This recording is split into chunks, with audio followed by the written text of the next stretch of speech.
Hello guys, this is Prakash Nazari नोंथांमोना नायदों PM Setup Channel। खुलुमबाय जोंनि बर' हारिनि गासिबो रायजो राजाफोरखौ।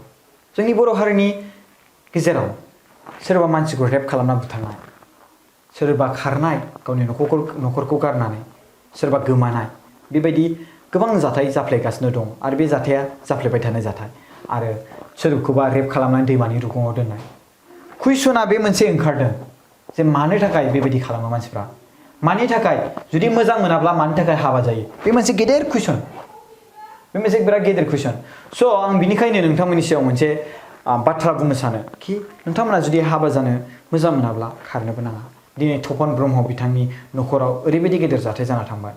दा बिनि हिन्जाव अनजालि ब्रह्मआ गोमाना दङ 29 जुननिफ्रायनो। दिनै बिथाङा गोबां नागिरगासिनो दं हालाय हाफाय। आं नोंथांमोननो फुरायै डिटेल्स खोन्थानो। नैबे तपन ब्रह्म आरो नैबे फिसाज्ला देरसिन आरो नैबे सेकेन्डआ 3 बोसोर बैसोनि बे फिसाज्ला उन्दै बिसोरहा सानै फिसाज्ला दङ। आरो बिनि गेजेराव नैबे पिक्सार नुनायानो जाबाय अनजालि ब्रह्म बेनो तपन ब्रह्मनि हिन्जाव।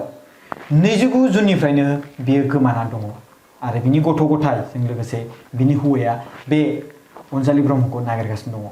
स' बे लकडाउननि गेजेराव बहा गोमाखो, सोरजोंबा मा खालामजाखो, बहा थांखो बेखौ रावबो मिन्थिया दायो। स' बेखौ लानानै गोबां टेनसन बे तपन ब्रह्म ब्रादारा।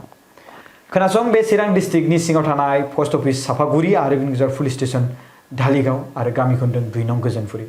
स' बे जायगानिफ्राय बे जाथाया जादों आरो बे जायगानि बे तपन ब्रह्म बिथाङा। स' बिथाङा आंनो कल खालामनानै बुंहरदों, आदा आंखौ मदद खालाम।